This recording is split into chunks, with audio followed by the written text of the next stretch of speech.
Welcome, welcome, welcome. Welcome to another exciting episode of Wind Down with Kev. Thank you, thank you, thank you to each and every one of you for taking time out of your busy day, whether you're joining us live on live stream, if you're watching this live on Facebook, Instagram, YouTube, wherever you're catching us at, thank you. Even if you're watching it at a later date or listening to it on your favorite podcast platform, thank you. Thank you to all of you who have already clicked the subscribe and notification button so you can be notified when the great content like this becomes available on all platinums. You are appreciated. We cannot do it without you. Thank you to my sponsors that you'll see flashing on the screen behind me. For all things social media, right there, talk to Carol Media. You want to up your digital game? Talk to Carol Media. Carol Media, they've helped me get viewed over 2 million times the last 2 years on social media. They can do the exact same thing for you. My next sponsor I'd like to thank, Canopy Connect. If you're looking to up your digital game, if you want more data to make better decisions, if you want to make the process of your customers and prospects getting insurance easier, talk to Canopy Connect.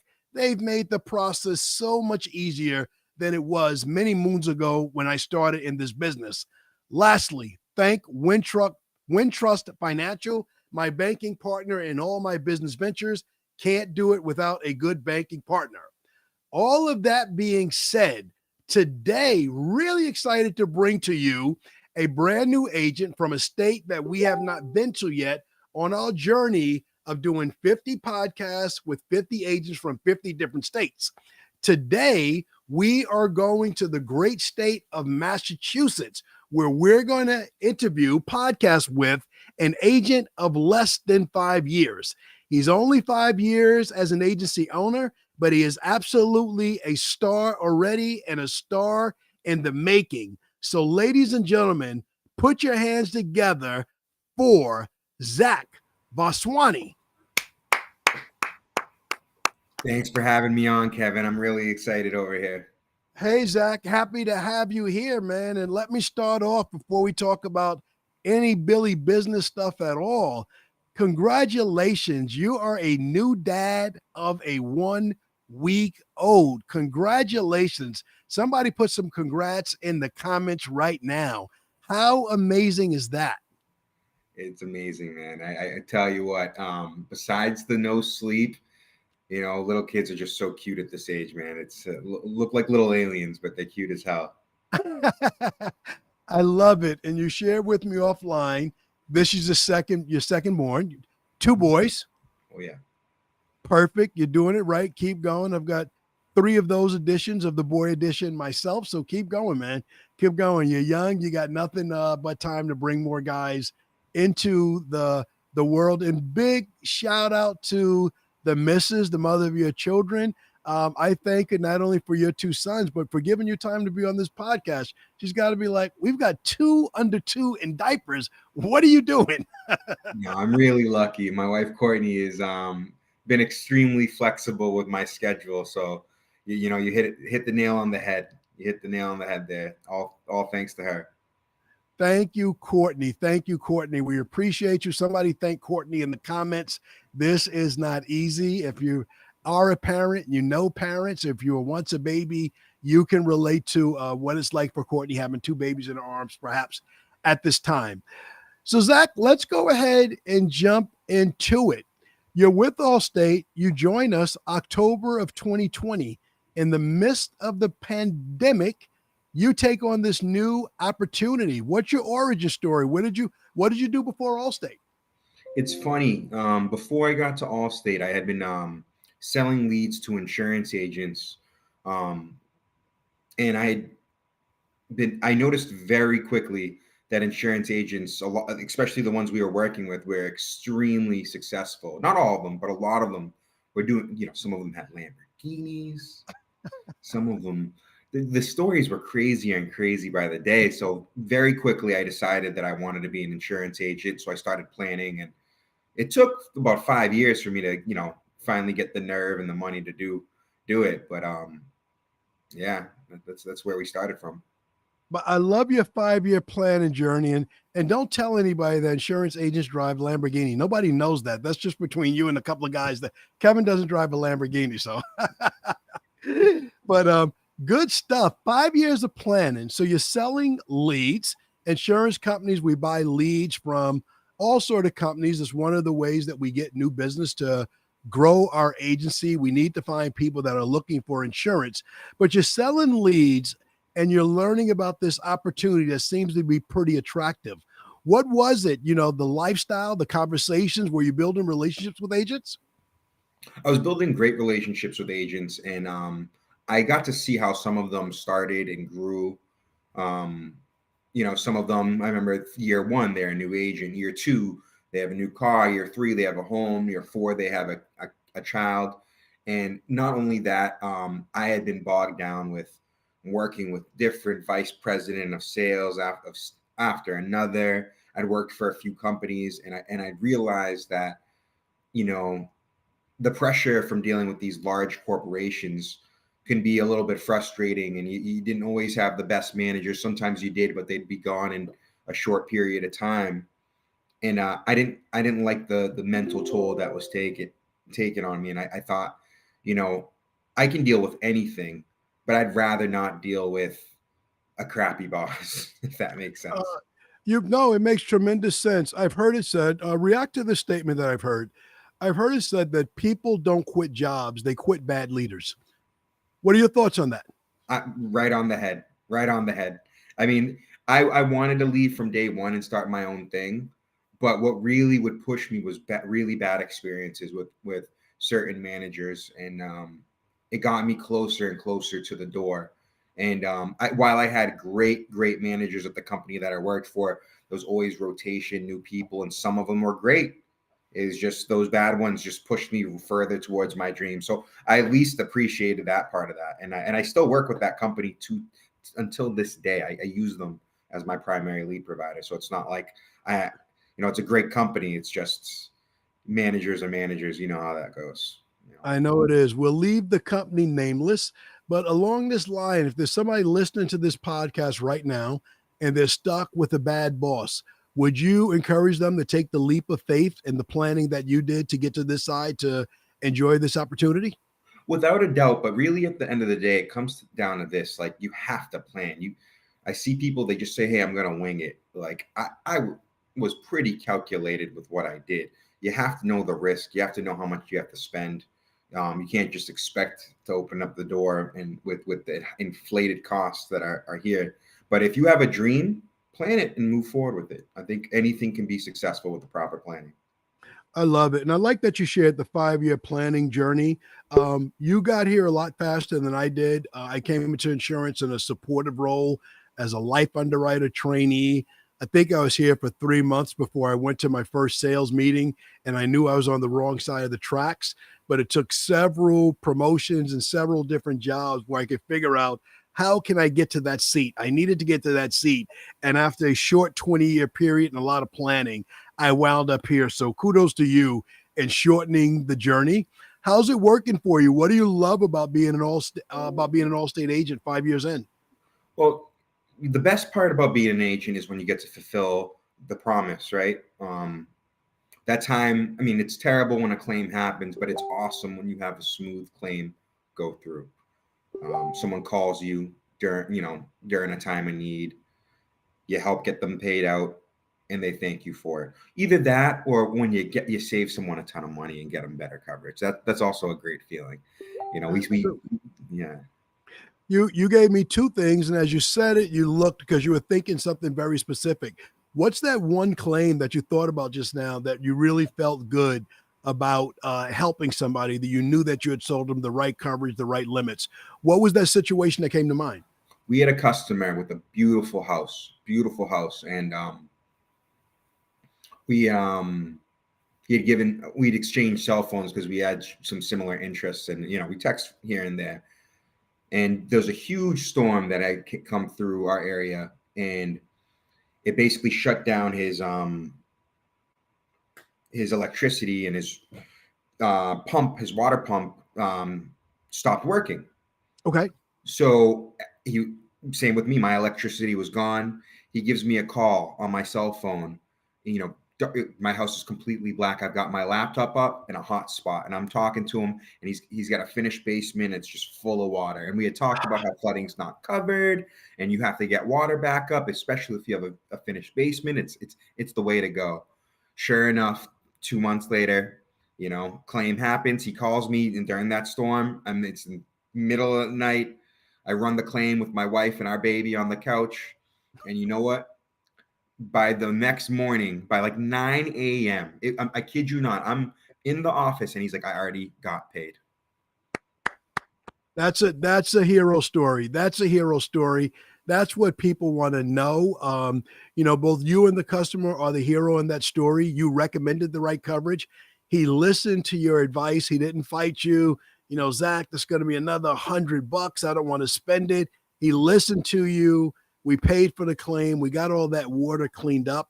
Water's a nasty, nasty peril. It will ruin your finished basement. So thank God for you doing the right thing. And you told the flip side of the story, the joy of saving people money. What is that feeling like when someone doesn't realize how much money they can save by switching to do business with you?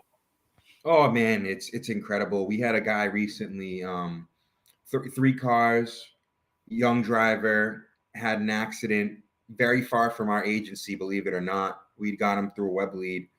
And unfortunately, the man had just lost his job. And, he's been in the industry for years. He's a hard worker, has a family. And his current company, I'm going to leave them nameless. He was paying $12,000 a year for the three vehicles.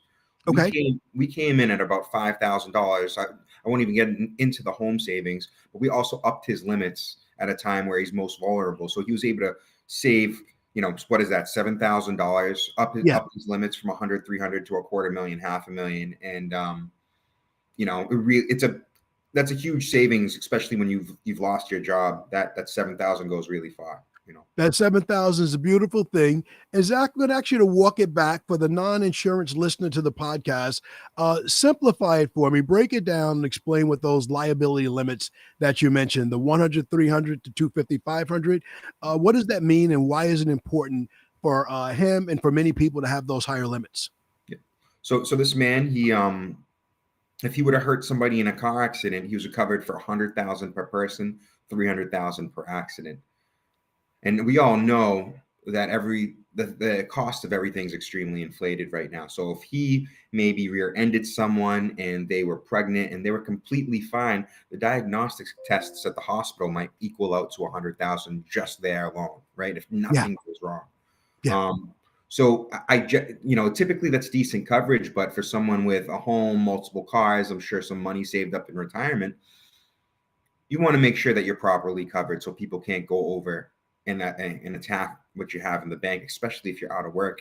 It's a real area of opportunity for someone who's looking to make a quick buck, is to go after someone with assets. So we were able to increase that there. Absolutely. You nailed it. Lawsuits and lottery. People want to get rich. They just don't want to necessarily do the hard work. But if you can sue someone with the assets, it's a fast path to getting a few dollars. Great job explaining that. Great job offered it. Zach, do me a favor. Invite us to Westwood, Massachusetts. I've been to Mass many times. Big sports fan. I live in New York, so Mass is nowhere. It's around the corner from me. Where are you at in Massachusetts relative to Boston? How close are you to Boston? Tell me what area of Massachusetts you're in, and paint a picture for the people of where you're at and what's like around there. Yeah, so we're in Westwood, which is about 20 minutes away from the city if there's no traffic, maybe 20 to 30 minutes with no traffic. Also about 15, 20 minutes away from Gillette Stadium, which is where I live. I live right outside of it. I can walk to that. But Westwood's a nice, very nice town.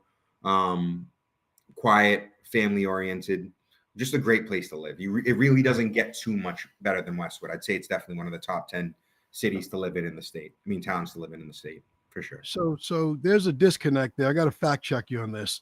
You live in walking distance to Gillette Stadium, home of the New England Patriots. Oh, yeah. Multi-time Super Bowl champion with probably the greatest football player that's ever laced him up and played the game. and you described it as quiet. That can't be quiet. You know, it sounds crazy, but the way the stadium is set up, it is you okay. You can hear some things during the game. You hear the cheers, but you've got to be outside. You can't hear it from inside your house. It does get electric on Sundays. I'll walk that back a little bit, but any other day you wouldn't really realize it. You know, I've lived here for a bit now, so it's like it's one of those things where you're kind of too close to realize it. And but it is cool. You'll be outside on the grill with the TV outside, and someone scores a touchdown, and you hear it right before the TV says it. That's the volume I would expect across the street from Gillette Stadium. Not so much maybe the last 2 years since Tom is gone. Now Bill Belichick is gone, but you guys had a run that will rival any run ever in sports. Through and through, New England sports fans, Patriots, Red Sox, Celtics, all the way through. Oh my gosh. My first email is like Celtic related, you know, all Boston sports. I'm a big Boston sports guy. I love the Celtics more than anything. You know, there was a time where I would have traded my parents for a championship. You know, Well, as a New Yorker, sadly, I hate to admit, I think they're going to repeat as NBA champions again.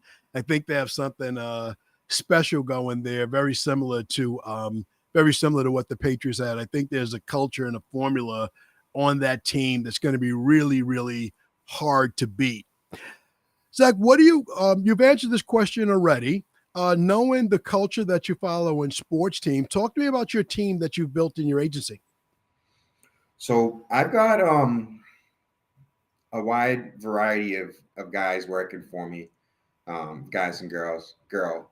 Um, and we're kind of like a family. You try to separate it, right? I'm not good at that. I'm not good at you know, really being that guy that's able to separate business from family. But like these guys are essentially my family at this point, and we've all got our different strengths. Most of my guys are real young, in college or just out of college. I do have a few senior guys that have been doing this for about 5 years. They started with me, and no, we're a big sports office. We've got you walk in and there's Celtics images on the wall, Patriots images. We joke around with our customers, but everybody that works with our office, if you ever look at our reviews, they love working with us because we didn't know, we'd never worked at an insurance agency was before, and we didn't know what good service was. So we just what we found out is we go way over and above what normal people should do, but we can't stop. We've already set that precedent. Well, that's reflected on your website reviews. I did look at your reviews. You've got 596 reviews on your website with a very high rating, approaching 5 stars across the board. And to do that with a young team and to know that going above and beyond, what do you think's unique about your team? What put that together, and how did you establish service as a high standard? Well, our thing is we don't wait. We just don't wait. If something comes in, we take it off the plate immediately. And it can be a little bit frustrating at times, but we basically have a system in place where one of us will take care of it. If someone's busy, either me or one of my senior guys will jump on it immediately. So someone calls in, we'll tell you, we're going to get this done for you in 4 hours, 5 hours, whatever it is. We'll call you back in 15, 30 minutes and say it's all done, ready to go. Under promise and over deliver. That's kind of the strategy. So I love it. You're speaking my language now. Sports than business. As we go into the NFL draft tonight, we're recording this. The NFL draft is today. Do you want the Patriots to pick someone that's slower or faster? Faster, right? Oh, yeah. The Celtics, they have the advantage. They're faster. I haven't watched the Red Sox, so I can't give the analogy. When you tell me that we don't wait, it tells me that you're building a culture with the urgency of now. How important is speed in your agency? It's the most important thing. Speed, I'd say accuracy is right there with it. Okay. Speed and accuracy, it's at the top of our to-do list. And yeah. So here's the other thing. You mentioned the construct of your team. You mentioned existing college students, fresh out of college, and a vet sprinkled in here or there. Many insurance agents listening to this podcast, many college students that will listen to this podcast, they will wonder how to get in the insurance business. So let me ask you, how did you find the college students that work in your agency? So one of them, I actually did do Brazilian jiu-jitsu with. He was just a really hard worker. I noticed he would do it a ridiculous amount of times. Like I go in myself 4 or 5 times a week, sometimes more. He would go like 2 or 3 times a day while a student in college.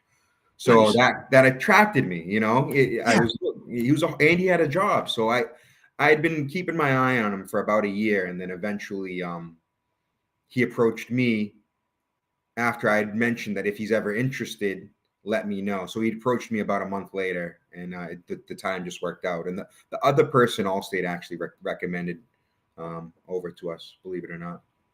I love it. I love it. So, agents out there, agents that coach, agents that listen, you're looking for a recruiting strategy to get younger, faster, more efficient, more accurate in your agency. There it is. Take it from Zach. Don't take it from me. Join Brazilian Jiu Jitsu and make a job offer to the person that's most committed. There's a relationship. There's a saying that says the way you do one thing is the way you do everything. Has he brought that same energy into the agency? Oh yeah, he's starting off, and he's very green, very new, and he's got a good support system around it. But he's leading my office in texts responded through hearsay. So he is reaching people out through our compliant texting platform, and he's getting a lot of people responding back to him. And it's foreshadowing success. You know. Well, I love that you said that. Again, I talk to agents around the country all day, every day. And you mentioned a metric that most people aren't tracking. He's leading you and Texas being responded to.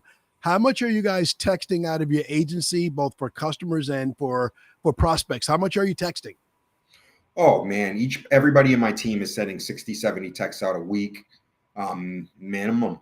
And most of those go out to new business, but we also use texting for people that are behind on bills. If we need to get an Mhm. odometer reading to save them some money on their renewal, we'll text them, email them, call them, whatever we got to do, bark. Uh, You it, are no, go ahead. I'm listening. it's all about that multi-pronged approach. It's not just one thing. It's like, a lot of people are drifting towards technology, so you have to tackle that. But we also do traditional methods as well. If you really need to get somebody on the phone, why not try everything? Yeah, yeah. I agree with that 1,000%. You joined the agency in 2020. We're early in the pandemic, 7 months in. How has your agency changed digitally from a marketing standpoint? You were selling leads. I'd imagine that you launched the agency. Did you buy an agency or did you start from scratch? I bought an agency. Yep. Okay, you bought an existing agency. Coming from selling leads, I imagine that you're buying a ton of leads. Hmm. How much have, in addition to buying leads with the multi pronged question, how many digital things are you doing in your agency to generate new business beyond buying leads, beyond texting? So, but believe it or not, most of what we're doing is texting, emailing, but we also have a pretty cool mailing campaign, and we don't buy mailers. They don't work for us.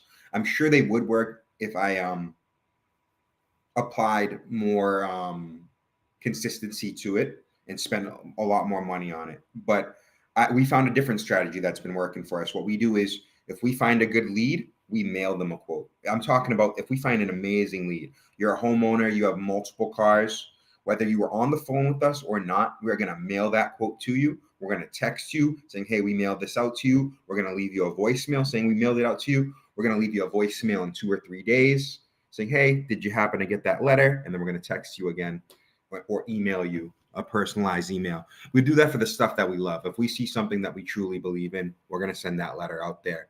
I'm trying to start something new. I'm trying to wine and dine mortgage people and Okay.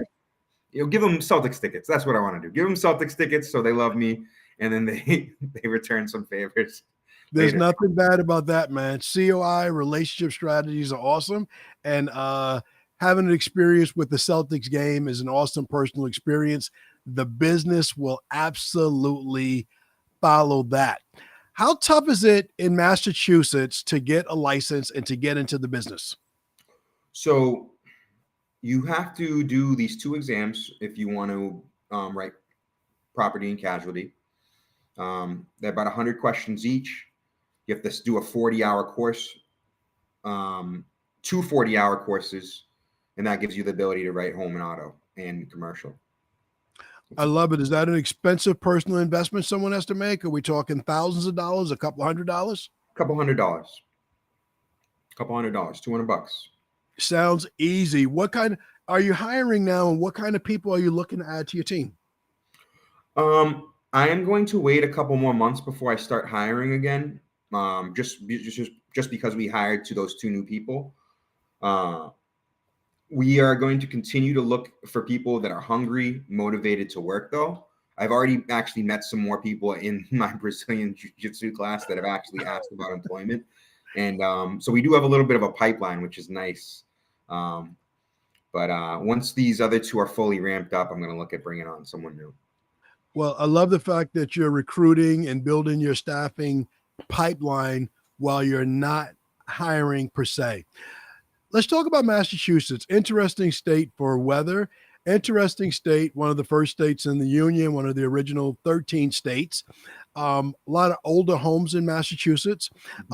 What coverages are critically important for you to talk to your customers about as a local agent that an 800 number or a .com company may not think of to properly protect people?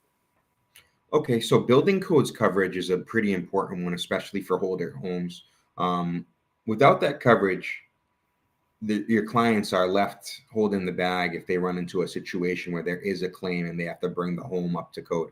Otherwise, they might spend an extra $5, $10, $20,000 out of pocket trying to get their home there. And that's really something that we lay into. Water backup coverage is another one because we've seen a increase in water coming into our state. Just some, notes. We've seen people that live by streams that have always been dry that are now full, right? It's just a lot of rain coming. I don't know if it's the entire Northeast or just Massachusetts, but the basements flooding have become increasingly more popular. And then, go ahead. And then the last one would be the extended limits, inflation. I think this is not just a Massachusetts thing with tariffs and what's going on in the world with, the supply chain being affected by the pandemic. At any point in time, the cost of goods could go up and cause your coverage to not be sufficient. So it's really good to have those extended limits on your policy. I love it. Zach, I'm going to ask you a question again, just for the non-insurance audience. Building codes coverage. Explain to someone, to a novice, what that is. Explain to me like a 2-year-old.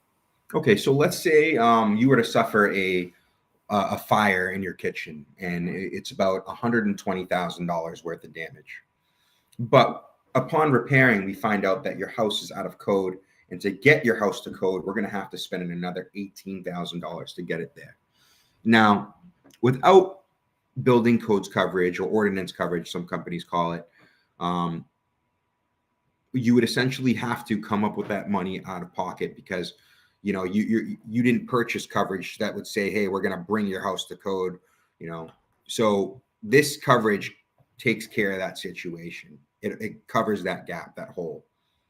I love it. That's well explained, especially when you look at the construction of your local area. Some parts of Boston, I don't know Westwood per se, but with homes there, some being built in the 1700s, 1800s, 1900s, that workmanship and those codes, those things that are required that go into those homes, they don't exist today. So you have to replace a lot of things. So it's good that you have emphasis on that. And that's a great separator, and it emphasizes the value of the local agent, which is my driver as to why I'm doing the 50 podcasts with 50 agents from different states, just to get those little nuances that if someone's buying online, buying coverage from an 800 number or a .com company, they're not going to get that information. Have you had that experience where someone's come to you and the conversation is all about price? I just got it online and that's all I care about. Talk to me, Zach. That struck a nerve. Yeah, we see that all the time. And whether they bought it from another company, that's usually what we see, and they they cheapened out. And we even see this with customers that sometimes leave us, um, and they think that they got a better deal. Yeah. So what we do, depending on which company they go to, we know which ones are more reliable and which ones aren't. We'll ask them to send us a copy of the new policy. And I found so many cases, especially on the car insurance side, where one, they're decreasing their property damage coverage from 100,000 to 5,000. We've seen them add PIP deductibles, glass deductibles, remove collision. And if we're looking at the coverages apples to apples, if we had just done those same things, ours would have been cheaper. And we'll Yeah. have that conversation with them, and they'll realize, oh my God, I don't even want those to be removed, Yeah. right? What are those, Zach? And then we walk you down the line. We'll tell you what these things mean. And it's disheartening to see people work with that, but you hit the nail on the head when you're talking about those 1-800 numbers, when you're talking about buying something online. With the buying something online, you don't know what you're purchasing as a consumer. You think you do, No. but you don't. And when you're buying something from a 1-800 number, that person is never going to talk to you again. So there's no accountability. They're off in the wind. Something Yeah. happens, who are you going to call? And with us, it would be embarrassing if someone from my team did that. I would be afraid to show my face out in public if my team did that, and there'd be severe consequences if anyone ever did. They wouldn't work for me anymore. So that's the thing about, like you said, working with a local agent. It prevents those things from happening because most people are of sound character, and that would never happen with an Allstate agent. I could never see that. I love it. Your conviction, your commitment to those answers, your whole continent's changed and giving those answers. We started this with your origin story of how you came to Allstate, having some bad bosses that made you want to leave and do your own thing. Knowing the bad bosses that you've had, what has shaped your journey? What kind of leader are you now that you weren't 5 years ago? Well, I'm a patient guy, sometimes too patient, um, and it'll be the death of me. But really try to work with my team. I had a guy, he failed this test 12 times, and he was really struggling at selling, and he got a temporary license when he was going through the pandemic. The state awarded him with one, so he's still able to write business.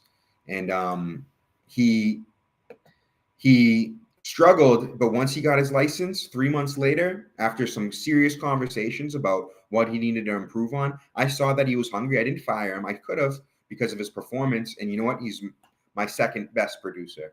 And so patience is my thing. Sometimes I'm way too patient, but I'm also direct. If you're doing something I don't like, I'll let you know. And sometimes I'm a little too nice about it. But once it's come up a few times, you're gonna get a little bit more of a intense conversation, if that makes I, sense. I hear it in your voice. It makes sense. I'm afraid. I don't want to mess up. I, everything you say, it shifted like immediately from the quality of the coverages, doing things right, the sense of urgency, it all shifted. And I get it. I got it. I respect your delivery. And man, someone has the opportunity to work in your agency.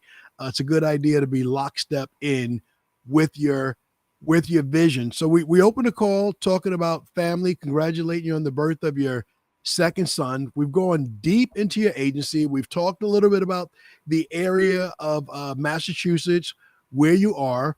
What does a typical day look like for you now? This last week with the birth of the new baby, what does that look like? Work time, family time, jujitsu time. What does that time look like for you now? It's funny. It's funny you asked that. So I've got a few weeks where I'm going to be at home, not working. I was just at an all-state meeting, 30 minutes away from my house with the state. My wife is awesome. I'm telling you. I've taken a couple calls a day, nothing too much, but my team is really kicking butt. They're. I couldn't ask for a better squad. They're rallying behind me, which is really helping, and they're trying to tackle those big problems when they come in. And Good. my jujitsu coach, it's so funny, man. I got this guy, his name's Brett, and I couldn't ask for a better guy. He's almost like family at this point. And the thing that I like about him is how he pushes my buttons. He knows I just had a baby, and he shoots me a text like, I haven't seen you in the gym in a few days. And literally, the baby came last Friday. I was in the hospital last Thursday, and he texted me that. And you know what? The very next day, Wednesday, I was at the gym, and to my wife's chagrin, I snuck out at noon yesterday and did a quick class. I love it. I love it. That's the role of a coach, to get the best out of you and not to let you, all the weight that I have here is from going through carrying with my wife. My wife is fine. I'm still carrying the baby weight 21 years later. I love it. So I love I it. love you. I love your coach that he didn't allow you to do what I've done many, many years ago. Your day start in the morning. You're home for a couple of weeks. Um, at the end of the day, it's an impossible question, but I ask everyone this question. With the newborn, it's impossible. But how do you decompress? How do you wind down at the end of the day? So if I'm not going to class, jujitsu is typically my wind down. I usually do that midday, and that helps take out the stressors from what's going on. But when I get home, hanging out with the family can be a decompression, whether it's going on a walk in our neighborhood. And, we have a 2-year-old, he likes to move, and it's nice doing that. Listening to music. He's into music. So we listen to some random stuff, and he's all over the place with what he likes. And listening to music, putting him down for bed, and then, watching TV. The wine part of it has kind of slipped from me because those hangovers, man, those 2-day You got to hangovers. pay the next day. No, Yeah. you can wind down without wine. It's okay because you got to pay for it the next day. Sometimes you can have a glass and nice and easy tonight, but if you're a step slow at 6 in the morning, I'm a 5 a.m. person, then you say, you know what? I can't midweek. No, not me, not now, not ever again until you make sure you've got some time. And especially now, you don't want that deep sleep. You've got to be alert. Like you're just passing through. If nothing less, I'm sure you're trying to get up in the middle of the night and do what you can to help. Oh yeah, a couple times a night, and you know what? When they're a couple years older, I'll be back to fun Zach, and I'll be back with it. Right now, this is stern dad Zach. So funny thing, your name, Zachary, not a common name, not an odd name. But I looked at your website. You also have a Zach on your staff. How does that happen? What are the chances of that needle in a haystack happening twice in the same agency?